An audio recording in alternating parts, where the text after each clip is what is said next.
Welcome to Season 3, Episode 15 of Angela Watson's Truth for Teachers. I'm your host, Angela Watson, and I'm here to speak life, encouragement, and truth into the minds and hearts of educators and get you energized for the week ahead.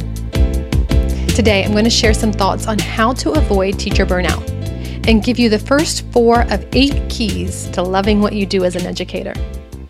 Visit truthforteachers.com to get the transcript, links to recommended resources, and share your thoughts on the show. My email inbox is typically bursting with messages from overwhelmed teachers. They say things like, "Help, I can't do this anymore. I feel so inadequate. It's just too much for one person.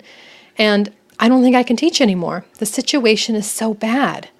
I'm thinking about just quitting." Each person who has contacted me was really searching for the same thing. They were looking for reassurance that their feelings are normal. They are. And encouragement that they can handle their responsibilities. They can. And a reason to believe that the rewards of teaching outweigh the costs. And they do. This week and next, we're going to look at 8 keys to help you regain your confidence and avoid burnout.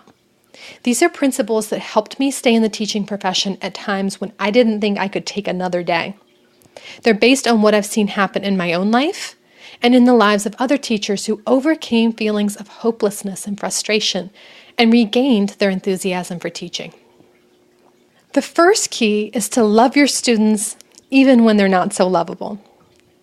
Enjoying and growing with your students is one of the most important ways to combat burnout. Unfortunately, when you're stressed, it can feel almost impossible to see the kids as the beautiful people that they are. It really helped me to build times into our daily schedule, which forced me to step back and remember what's important. For example, in our class meetings, I set a timer for 1 minute, and the entire class greeted one another by name, usually with a handshake of some sort. 1 minute is all the time it takes for every student to smile up at me, shake my hand, and say, "Good morning, Mrs. Watson." This act alone sets the tone for the day, and it reminds me that I'm dealing with kids who have feelings too. I also had my students give a fist bump or handshake when they leave the classroom each afternoon. This kind of personal acknowledgement is simple and easy, but gives me a chance to connect with each child and really calm me down at the end of a day when I was feeling stressed. Sometimes I also had tickets out the door where kids wrote one thing they learned that day, and they handed me their paper or the ticket at dismissal. Having a written record that, yes, this day was worth getting out of bed for because I did actually get through to the kids. Look at these exit slips. Look what they learned this day, was enough to help me keep going sometimes when I felt discouraged. You can have lunch or snack with your kids as a reward every now and then. Just an unstructured time to sit and talk about what's going on in their lives that can really endear them to you and vice versa. So look for little ways like this to accomplish the goal of seeing students as individual people with unique needs and feelings and experiences. Sometimes the school system trains us to think of kids as little machines that can just be pushed to the limit every minute of the day and perform at 100% of their ability, regardless of outside factors. And so we have to intentionally do things to remind ourselves that this is not the case. When kids feel cared for and respected, they will work harder for you and follow your rules, which makes the day less stressful and more productive for everyone. So it's worth taking the time and energy to connect with your kids because the payoffs really are tenfold. A second key to avoiding burnout is to focus on your big picture vision. It's easy to get caught up in the little things that are so frustrating about being a teacher. Repeating directions over and over, dealing with the same behavior problem from the same kid every single day, completing meaningless paperwork, grading a million papers. If you think about all these little things and you focus on them, the things that drive you crazy, you will get burned out. But there's a reason that you became a teacher. Was it to make a difference in a child's life? To express your creativity or your love for your subject matter? To immerse yourself in the subject that you love and inspire students to do the same? Think about why you became a teacher. Reconnect with that part of you. Write out your personal mission statement and post it somewhere in the room where you, and maybe only you, will see it throughout the day. Create goals that you know you can meet and celebrate your success when you reach them. Don't major in the minors or allow yourself to become discouraged by distractions. The extent of your work and your impact goes far beyond what you see from day to day. Seeds are being planted and lives are being changed, whether you see the results immediately or not.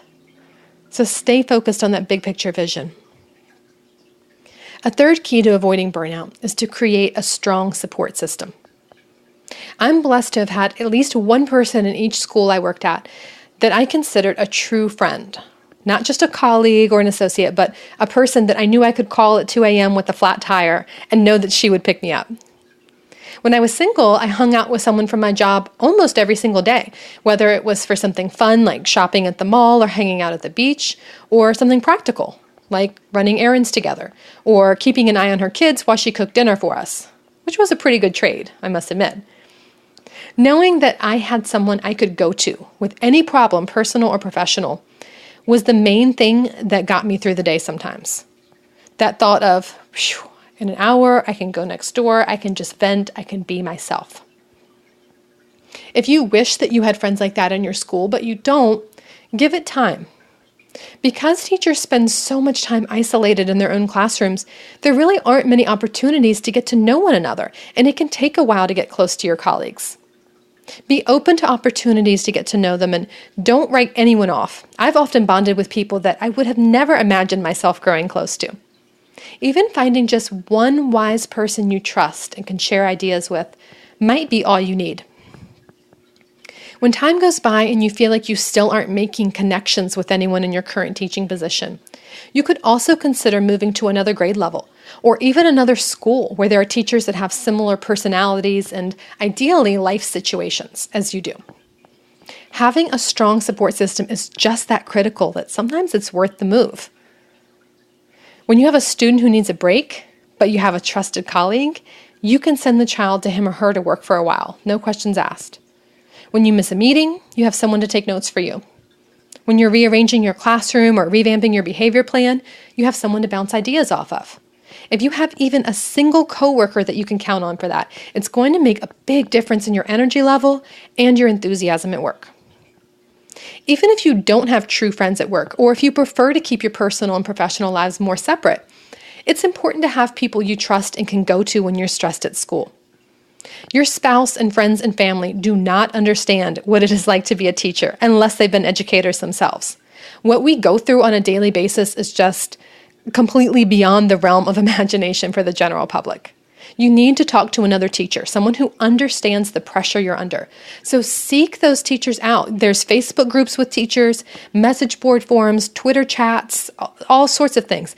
Join one of my book clubs. Join the 40-hour Teacher Workweek Club. There's all kinds of fantastic teachers out there who want to offer support and friendship and camaraderie. So build up that support system for yourself. The fourth key to avoiding burnout, the last one we'll talk about today, is focus on your flexibility and express your creativity. For me, one of the best aspects of being a teacher is the ability to be creative and let my classroom and daily routines reflect my personality and interests. Now, before you complain that you don't have that kind of flexibility, let me assure you, I taught in Florida where third graders are automatically retained if they don't pass the state standardized test. So I was under a tremendous amount of pressure. We had to have our schedules posted. We were supposed to adhere to them at all times. Lesson plans had to be planned at a grade level team. Everything had to be followed precisely and stuck to the standards. And even with those kinds of restraints, I still maintained a sense of freedom in my classroom. Sure, I needed to teach a specific standard on this day between 11:15 a.m. and 11:45 a.m., but I could teach it any way I wanted. I could use apps, I could use individual dry erase boards, games, manipulatives, group activities, music, and so on. I'd start the lesson I had written down and planned, and then gauge the kids' interests and adjust accordingly. I don't know of any teachers other than those who have scripted lessons who aren't allowed that sort of freedom, in reality, if not technically in paper. Don't lose sight of how awesome it is to choose so many of the activities that you do each day. You probably have more control over your classroom than you realize. If your head hurts, you can have the kids do more independent work. If you're feeling energetic, you can teach using a game. If you want to sit down for a while, you can call the kids over to the carpet and teach while relaxing in a rocking chair. We have a tremendous amount of flexibility that we cannot overlook. Think about how many people sit behind a desk 9 hours a day, every day, doing the work that other people assign to them. Hardly anyone gets to change tasks to suit their mood and still be productive. We do, because teaching is as much of an art as it is a science. And there are a limitless number of ways to teach effectively. Yes, there are many limits and many restraints on teachers that sometimes threaten to suck all the joy out of our profession. But when you focus on what you do have control over, and all the ways that you can be flexible and you can express your creativity, you return to that original passion you had for teaching and for kids and for your subject matter. You took this job because you wanted to do awesome things with kids every day. So stay focused on that rather than the restraints that create burnout. Now, next week, I'm going to share 4 more keys for avoiding burnout. Until then, I'd like to leave you with a motivational quote for the week ahead that I call the takeaway truth. And this is the takeaway truth I want you to remember this week. What you do today matters. You're exchanging a day of your life for it. Think about that for a moment. You're exchanging a day of your life for what you're doing in your classroom. So go in there and focus on what's meaningful. Use the flexibility and opportunities to be creative that you're given. Surround yourself with awesome teachers and a strong support network so you don't feel so isolated. Return to your big picture vision as a teacher and really take time to enjoy your students. You can do this. And remember, it's not going to be easy. It's going to be worth it.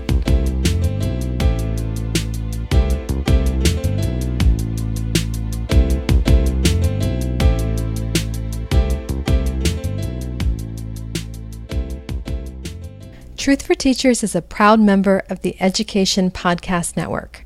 Podcasts for educators, podcasts by educators. For more great podcast recommendations, go to edupodcastnetwork.com. That's edupodcastnetwork.com.